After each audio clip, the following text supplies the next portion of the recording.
All right, so once again, reminding you that we are in this literacy launch.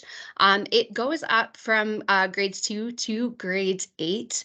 I know we purchased some resources specifically for grades 4 to 6, but wanted to give this opportunity because if you have free stuff, we gotta give away free stuff. So grade 4s to 6, just wanted to remind you that each of the schools received a set of the narrative and then the expository and opinion guides, and really to share one per 2 teachers. So if you are the only teacher at that school, bonus, you got it all to yourself. But those have already arrived at your school. So if you haven't seen them, do check in with your LCL so you can start using that resource. So really the why. Our curriculum connections really starts obviously with that organizing idea of writing from grades 2 to 6. You'll notice as you go through your specific skills and procedures, a lot of the pieces are actually really integrated with it's almost like Barbara Marcanda wrote your curriculum because you'll see a lot of those pieces in there. So it lays in your writing organizing idea as well as your text form and structure. So you'll see as we go through this literacy launch, you'll see how it's really helping students to understand how text is formed, how it's organized, and looking at those different text elements. Of course, also hitting a lot of your oral language piece. You'll see a lot, I'll talk about this a lot, but oral is always going to be where you start with your students before you even pick up a pencil. So really, when you're doing this literacy launch, you're going to be hitting so much of your curriculum. So for those grades 4 to 6 teachers, there is a student pages that go with your guides. If you had, sorry, if somebody could just make sure that they're muted. Thank you. So there is a narrative and their old guides used to have all the student pages in there, but now they actually have a link. So you'll look at the back cover of your guides and there will be a little URL and you can just put that in and then you'll be able to access those pages. So why we're all here, this literacy launch. So what you're going to do is you're going to follow this link at cssd.empoweringwriters.com. And so I'm actually going to take you through it right now just to kind of show you how to navigate the hub. It does expire January 30th. So make sure you are spreading the word about this access because it is going to expire. So just going to show you here on this tab. So once you do that cssd.empoweringwriters.com, you are going to log in with your Learn account. Once you've signed in with your Learn account, it is going to say, is it okay? Do we have these access to your Google Classroom? We have vetted it all, so you can just allow it. And then you will have these 3 pieces. So the first one, just kind of like a user's guide to using the hub. And then the second piece is a 2-hour PG video on basically what I'm going to be talking about today. So if you want to go back and look at things a little bit more in depth, you can definitely hit into here. But really, this is the place you will want to go. It's this third piece. So in here, you are going to have for every grade level, all the 10 to 11 lessons, depending on your grade, to get started with this literacy launch. And so what I suggest is going down to the bottom piece here, this literacy launch student pages. I would download every single one of these because we know as teachers, we move grades all the time. So you want to have all of these pages. And then when you go into your grade level, you'll see that they have kind of your table of contents. So what lessons you're specifically doing. And then it has all of your lesson plans, videos, everything you kind of need to do this lesson. Now it's fantastic. We have the hub, we have these video access, but again, we only have this till January 30th. So what I would do is get those student pages first. and then do this literacy launch. And then once you've done it once and you have those student pages, you are good to go. So download before January 30th, and then use the videos while you have them. But just know that they are going to go away January 30th. So you want to get all of the teacher information and student pages that you need from that hub before before it expires. So that is the access to get the access. Now, this is why. So I know for myself, I loved empowering writers, helping the students. I saw so much growth with my students with their writing, specifically looking at that narrative and informational pieces, but I was missing that foundation. And so the literacy launch is really what kind of shares the same core from your narrative and your informational. And so those are those pieces in the middle. Genre and organization. So students are able to actually look and interact with the text in a meaningful way so that they get, oh, this is how this genre is organized. Then we have these graphic organizers. So they have graphic organizer for a narrative and an informational. Now you'll notice they are the same for all grades. And that's because they build upon what your expectation, your progression as you go through. Maybe and I mean, they have this in kindergarten and grade 1 as well, but you build that awareness a level first of how a story or how an informational text is organized to that generative piece. And so all of the graphic organizers, again, are the same. You just have that progression of their awareness to generative level. Then the summarizing frameworks are really an ability to have that predictability, and it helps them to jump off and to write, right? So it becomes almost that pre-writing tool as well as kind of a reading tool, right? Being able to summarize what I've just read. Till finally that annotation and analysis. So that's really that proactive reading. So when you're going through, you're actually going through a sample text and going and deconstructing it so that you're able to understand, the students are able to understand the text elements and how a piece is kind of put together. And so this really leads to that critical skill, which is on that bottom, reading with author's eyes, right? We've heard of the idea that whenever we are reading, we are working on our writing. Whenever we're writing, we're working on our reading skills. So this is where it is. And so if we start with this literacy launch and really doing a deep dive and looking at these 4 key pieces that are from the same, you're laying that foundation for your entire literacy block. And so I kind of point out, Dia does this on the hub about the idea of a piano. So a lot of times we might say, well, in order to write well, we need to write every day. So, you have our students writing 20 minutes every single day. We're probably going to notice that they're not getting any better. We need to teach them the skills. Kind of like a piano. If I were to go for Christmas and I had to play a piece for the piano and they said, well, you know what? You're just going to play the piano 20 minutes every single day. Well, my poor family would have to listen to me trying to play a piano, and it would be pretty terrible because I don't have those skills. And so really this foundations of literacy, using this literacy launch is going to help your students to read with author's eyes, which then allows them to have that awareness level first. Then we can maybe move to that generative writing and then even responsive writing.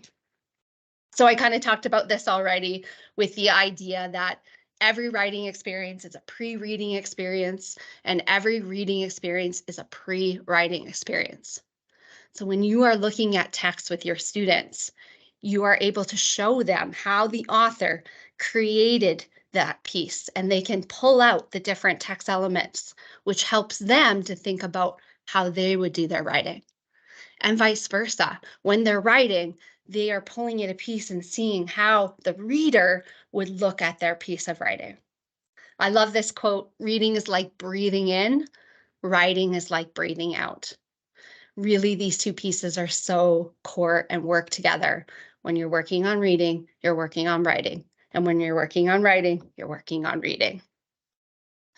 So really, we're thinking about having more of a strategic reading as we are going through so that they can understand the features of the text and how it is organized. They can deconstruct and summarize the text. And then this understanding builds and shapes their writing. So it's a really slow down process. So by the end of this process, they will have a clear understanding of the author's purpose and how and why to interact with text. They're going to be able to have those skills to read more strategically. So skimming and scanning, summarizing content, right? Identifying main ideas. And again, this will grow incrementally through the stages. So grade 2, we're not expecting them to be writing these full-length, research papers. It's really building that awareness. The students are learning about how text is organized and formed to building those writing skills. And again, this is a slow process.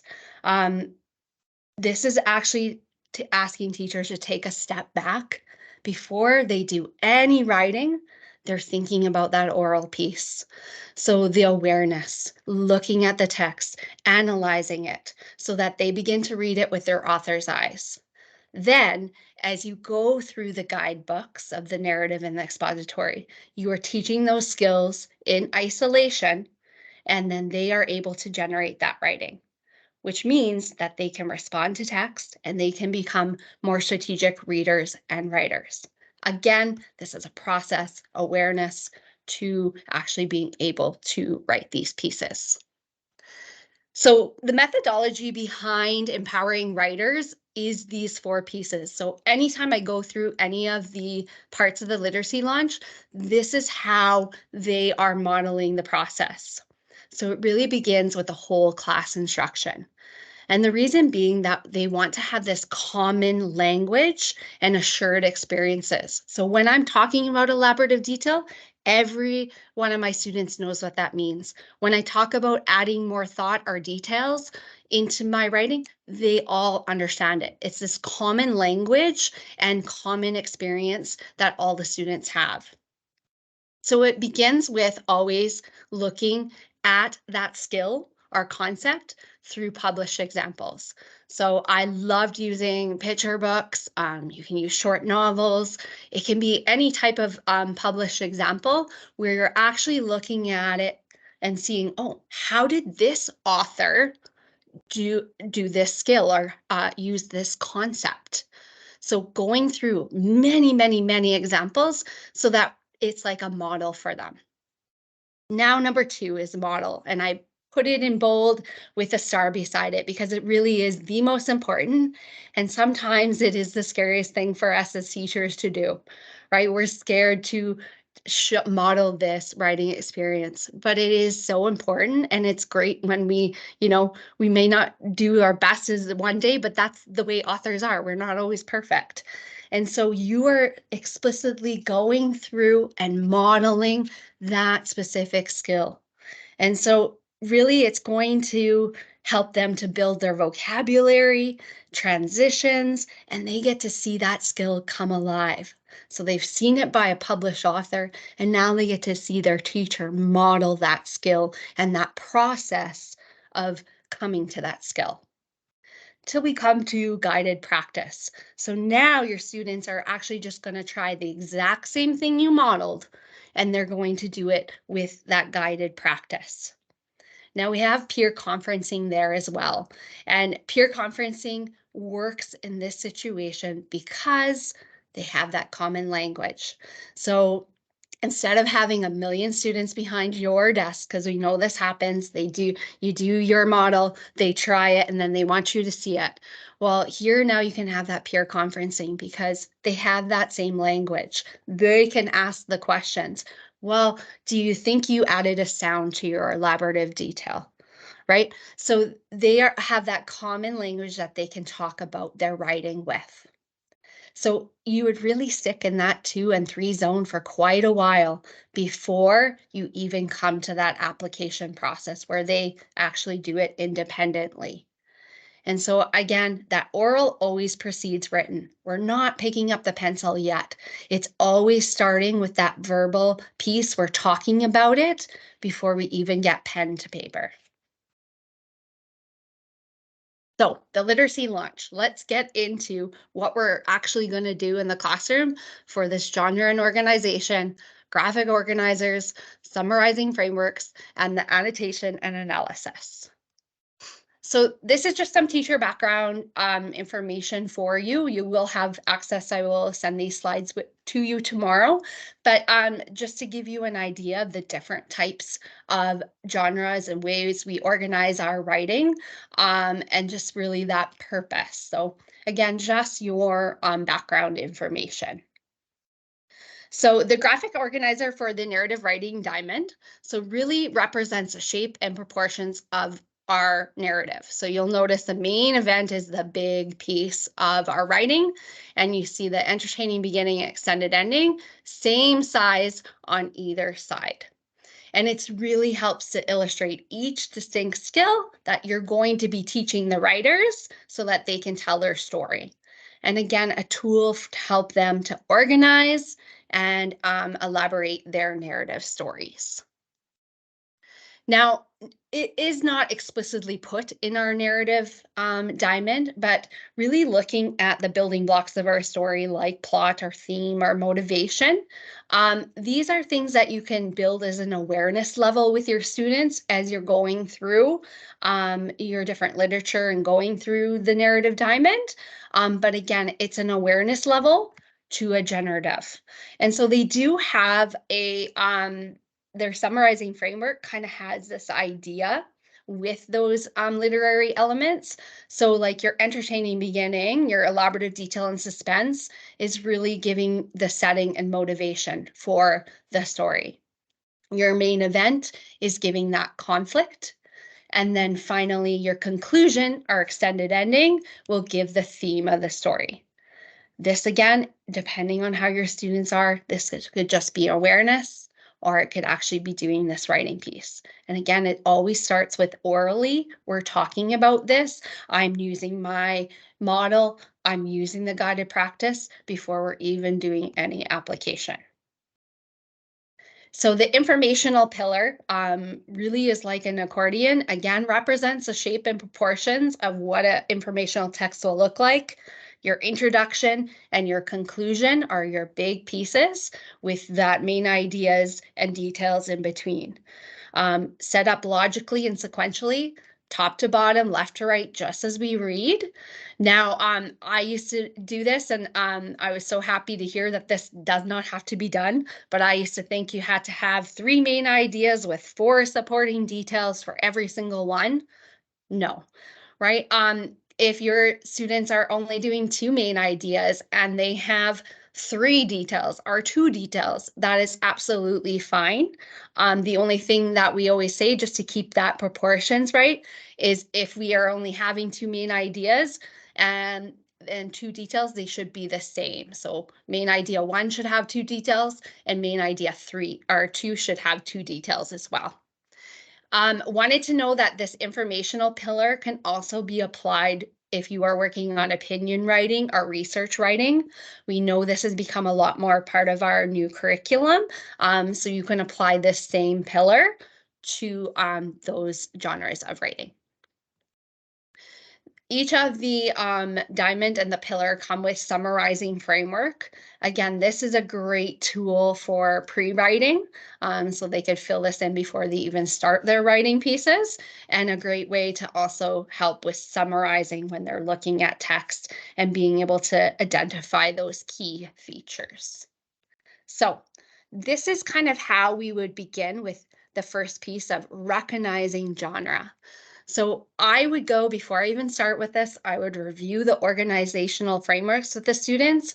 I would have them up somewhere in the classroom for them to notice. I would also have, like, you could make them really mini and have them on their desk, or you could have a little do-a-tang with them so that they can always refer to it. So go through these pieces. They don't have to know every ins and outs, but they can have a general idea of how these organizational frameworks look and apply to each of the texts. So when we're thinking about recognizing genre, we have our three kind of key pieces that we would do with our students. So the first one being a narrative. And now there are two types of narratives. There's the character problem solution narrative or a personal experience. And so in the character problem solution, there's always a focus on the character, right? The character's changed in some way.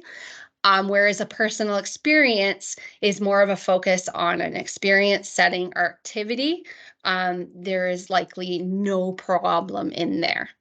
And again, the author's purpose is to entertain us, right? You'll see a lot in our curriculum. What is the text purpose? So building these into and helping our students to understand this and the different genres and the purposes is going to help you with that curriculum piece. The second one is that informational writing. So a focus on the topic, and the author's purpose is to inform us on that topic. And then finally, opinion. So this is where they focus again on a topic. So it has that same framework. You're using that pillar, but the purpose is different. It's to share a personal opinion. So I would create a little anchor chart of this key pieces of our genre, and then that way you can always refer to this as you are looking at different literature in your classroom and reading with your students. So really using, I love using picture books, but any type of literature, and asking the students, just looking at the covers, it tells us a story. It tells us what kind of genre it could come from. We are probably going to get an idea of the purpose of that text, and we can start to infer, what do these covers suggest, right? I won't get you to do this, but a great activity, even just have this popped up after you've even done the discussion about the different pillars and the different genres. See if they can identify, without even looking at that anything inside the book, opening the books, what do they think the genre is? What is the author's purpose? And what do they think the covers suggest? What are they going to probably read or learn about? Love to do side by sides. So this is where you take in your content areas, if you're working on something in science or social, and you pull that concept and you find an expository and a narrative. And so this is a great way for students to really look at comparing, what does the narrative organization look like? What is the expository? What is the author's purpose? What are some of the key elements? And my favorite thing is, well, what did you gather? So for example, this one's the giving tree, and then from seed to plant. What did you learn about trees or plants from the giving tree versus what did you learn about trees and plants from the seed to plant? So they get to distinguish how the information can look different in the different genre areas. So first thing, once we've gone through all of those templates and they understand the narrative and the expository pillar and diamond, then we're going to actually start to read some of these. So this is that first part of that methodology where we're looking at this concepts or skills through published examples. And so I would always make sure that the students either have their own narrative writing diamond close and pillar, or you have it somewhere in your classroom so you can refer to it as you go. I love this. This is from Michelle and Miriam. They did a session, The Pillars of Reading, and they did they did a comprehension session, and they have these characters called the Fab Four. And so the first one is Pearl the Predictor. And what does Pearl the Predictor do? Well, they skim and scan, they look for key pictures or words, they make predictions. So I would pull up a narrative, and so a problem one, and I would ask the students, well, what do you notice about the title? What do you notice about the illustrations? So before you even open it, having a discussion, again, oral precedes written, about just that front cover. So then you're going to actually start to read the story with your students. Now, you haven't told them it's going to be a narrative and a spot story. You've only done those prediction skills.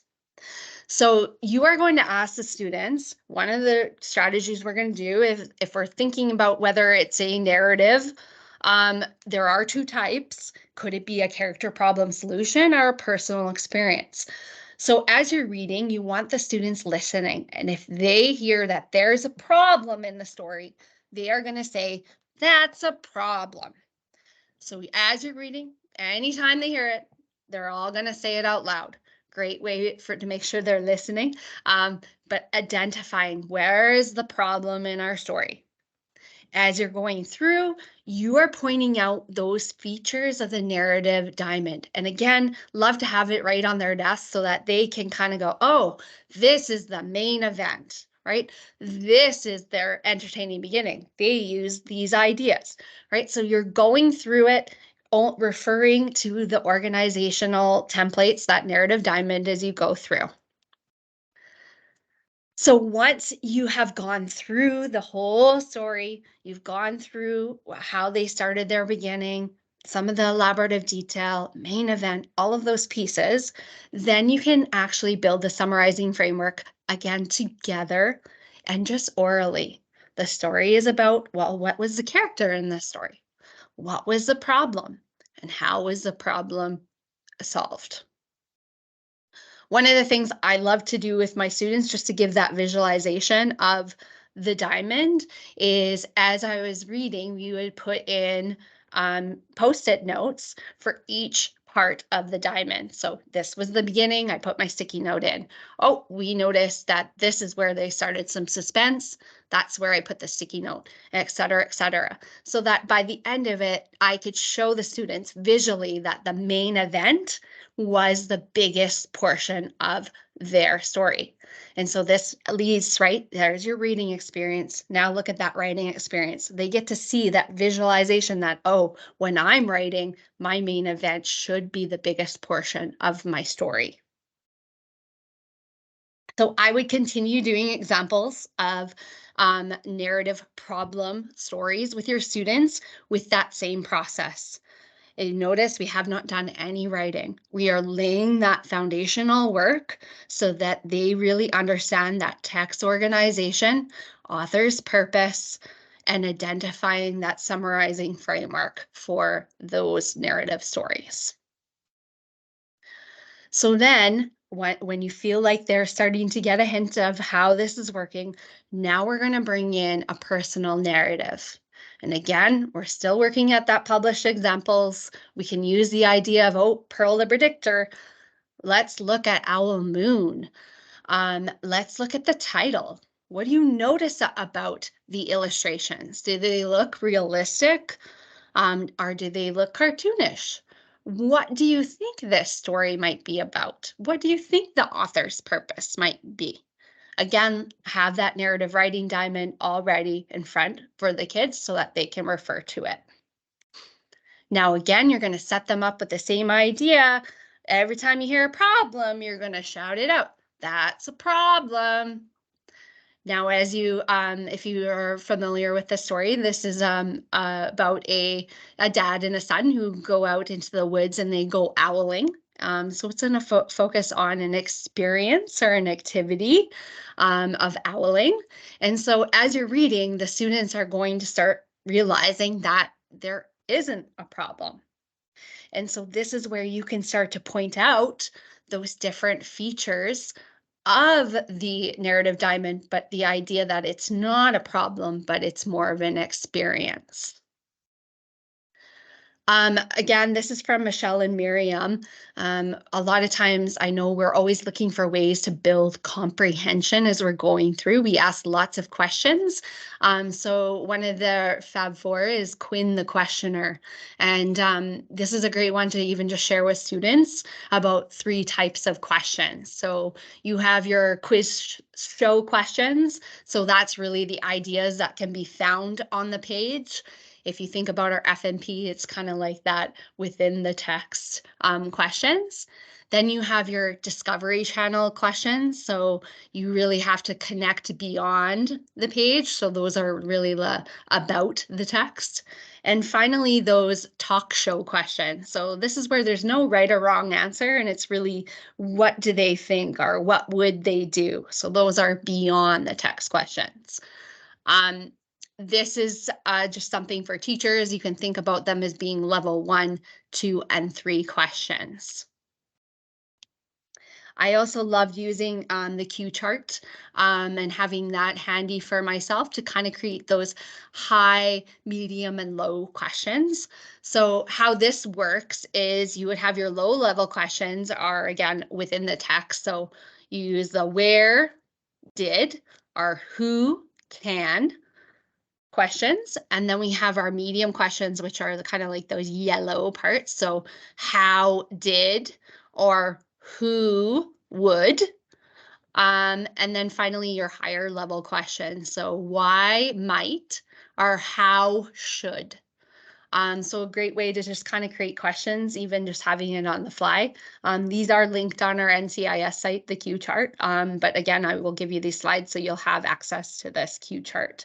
I loved having it even for when you're doing your reading groups or just having it right there beside you when you're doing those things.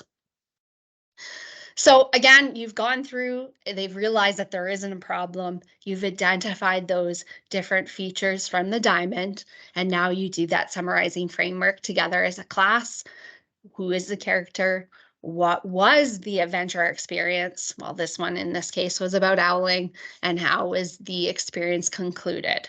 Okay, again, oral precedes written. We haven't even picked up a pencil yet. We're doing this together as a class and really talking and looking at these different features. So then finally, you're going to pick up an informational text. Just a side note, Gail Gibbons has amazing, I can usually find a informational text on basically anything. They're very great, kid friendly. I always like to do those side by sides I was talking about. So if I was working on polar bears, they would always have like a Gail Gibbons expository text on polar bears. And then I could do like the 3 polar bears book by Jan Brett, for example. So just love her as having that side by side if you're looking for those pieces. But again, here we are, we're looking at those published examples, and you'll have your informational pillar handy so that the students can kind of identify the different features as you go through the text. Again, starting with Pearl the Predictor, making a prediction. What did they notice about the title? What did they notice about the illustration? What do they think the author's purpose is going to be? So as you're going through that informational text, you can really point out the different features. So what is the title? What are the different parts, like the paragraphs that are in there? Looking at main ideas, identifying what diagrams are in there. What do they think the conclusion might be? So going through and looking at those, again, referring all the time to that pillar as their organizational template. Once you've gone through that text, again, you're going to do that summarizing framework together as a class. What is this topic? What are the main ideas? Oral precedes written. Not doing any writing, we're just doing this together orally as a class. Just wanted to also highlight, they do have some other than doing the summarizing framework, there is another for Michelle and Miriam session called Sammy the Summarizer of the Fab Four. And so the idea that he has to round up all the important parts. So we're looking for those main ideas and what exactly happened in this text. So once I've gone through all of the different genres and we've looked at a lot of different literature in the classroom, again, as you're going through the literature, you can use it as a theme base. You can pull it from your content areas, but always using it whatever is most meaningful to your classroom. But once you've done that, what I love to do, so you'd always get, I don't know if you get them anymore, but I used to always get those Scholastic flyers. And so I would have the students do kind of a book hunt. And so they would have a piece of paper and they divide it expository and narrative, and they would have to find different pieces. And so it's a great way for students to really look at that, again, title, the illustrations, what do they think that author's purpose is, based only looking at that cover, because obviously they can't read the book, but able to kind of use their text clues on the front cover to help them determine, is this a narrative or is this an expository? So the last piece is that annotation and analysis. So that's where they will give you a piece of text where you will go through and really deconstruct this text and understand the organization and the skills that are in each of the genres. So they do have the annotation and analysis process for both of them in your launch. So if you go to the launch, there's a little guidebook and you can print that and have those. This is my tips and tricks for this. So you'll start with a narrative, and again, it will be at your close to your grade level. Like if you choose grade 2, it's pretty close to grade 2 level. It might be a little bit tricky, but again, this is a process that you are doing together where this is guided practice. They're not doing this on their own. But for the kiddos that are in, Div 1, I would either have it where I would only look at one section at a time. So here's our narrative. I would only look at maybe doing 1, 2, and 3 of my annotation, and then I'll come back to it the next day and do 4, 5, and 6, etc. Because it is quite a hard process on the kiddos. It's a very important process, but it can be quite hard. The other thing I might do is I would do it with a buddy class. So if I have older buddies, a grade 6 or grade 5, I would have them and we would do it all together. I would get different colors so that they can see kind of the color codedness of the different pieces of that diamond, and they can visually kind of see this. So you'll see it's doing a lot of like labeling, circling, finding these different identifying text features of that diamond. And so going through this process allows the students to kind of deconstruct a text. So they're reading to be able to get that pre-writing experience. Now, the 9, 10, and 11 are a little bit more of a deeper dive, again, into those literary elements we talked about at the beginning, those building blocks like theme and conflict and character motivation. So this can just be in an awareness process where you are just, pointing out these pieces for the students. As you go higher into the grades, this is where you can really start to analyze the text and ask those questions and discuss as a class what they think is the theme, for example. Okay, so that's how you would do it for the narrative. And then again, you would do that with your informational. Now, they do have a make it your own framing questions for narrative stories in your package on the literacy launch. This is just a, if you want to, an extension idea. So this is really your informational response and looking at that comprehension. And again, you could do it orally or you could do it through writing. There are some sentence framing questions on the bottom part of this portion, so the sentence starters, that can help them with answering these questions, but this is not a thou must do as part of the literacy launch. This is just kind of an extension for your students as you go through this process. And again, it's helping your students to find these key pieces as a skill. So again, you will do this then with an informational text, have your different colors so that they can look for those different identifying features.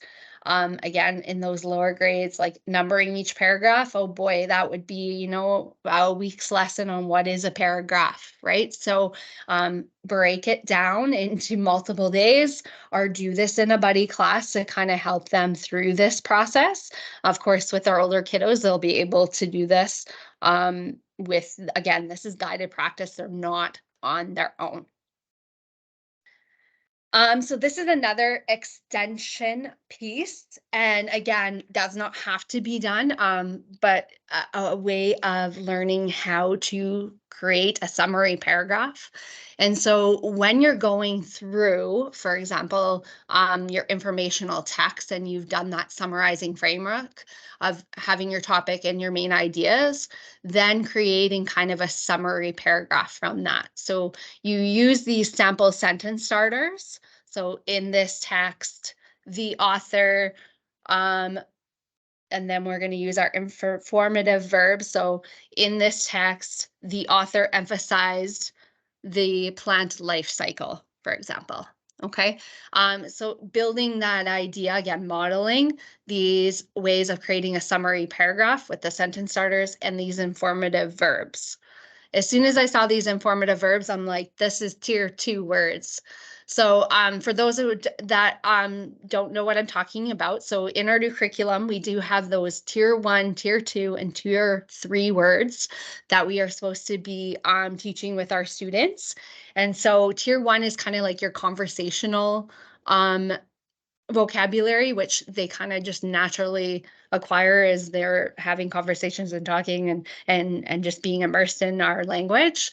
Tier 3 is your academic vocabulary. So those are those words that come from your math and your science and your social vocabulary that we just as teachers, we just instinctively teach. Tier 2 words is where we really need to be teaching. And so those are things like our transition words like because or although, your informational processing words. So those are those ones I see right on the page, like emphasize, determine, explore. I call them kind of your PAT words, as well as multi-meaning words. So you're sitting at a table versus I'm going to table this discussion. That's just an aside. That's when I see those verbs, that's what I think of. But again, this is an extension activity. I would still do it in my lower grades, but it would be a very guided practice by myself. Again, we want to build that awareness level in our lower grades, and then by the time they hit grade 6, they just know the process. One of the things I love to do once I'd kind of done all of this process is I would have students create their own book covers. So this one I did during Halloween, so they got to choose a topic. This one was a modeled bat. Was their topic, and then they created a narrative for it and then an expository, and then when they opened the book covers, they had the summarizing framework inside. I just had little pieces, they cut it and put it inside. So really a great way for them to really distinguish what the covers look like, how the summarizing framework works, and really helping to show what they've kind of learned so far.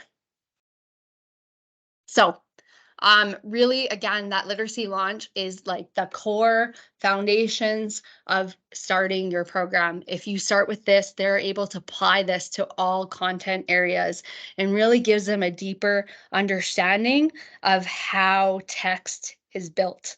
And so that helps them to understand how to write and construct and deconstruct and really kind of branch off to all the different sections of your narrative and your informational writing with your students. And so we go back then to that why we want to do this literacy launch. We want our students to have a clear understanding of our author's purpose and how and why to interact with the text. We want them to be able to look at text and be able to read strategically, look at, oh, I know how this is organized, so I'm going to go here to find the information I need. They're able to take a text and actually summarize it on their own. And they can do things like skim and scan and find information really quickly. And again, it's growing incrementally through each stage. So you start from that awareness level and then build it up to that generative writing. Wanted to let you know as you go into the different guides, they do have some book lists for all of the specific skills that you would then teach in isolation. Again, using that methodology of, okay, I'm going to present it in a published text. Then I am going to model that skill. Then we're doing that guided practice peer conferencing till finally application. So they do have a list of published books that you could use in elementary and upper elementary for all the different skill levels in the narrative diamond. So I have them linked here, and they already are on the NCIS site as well. And then for those nonfiction pieces, I would use it from books from your subject areas. National Geographic, I spoke about Gail Gibbons as well, is a really great one to kind of go to for looking for some nonfiction text. So thank you so much for joining me again, gold stars, because it is December. I am going to stop the recording, and then if there are any questions, I do have a Menti as well that I would love you to fill in, because we'd love to know kind of what you would like to see going forward for PG, for new curriculum across the grades. So I'm just gonna come back and stop my recording.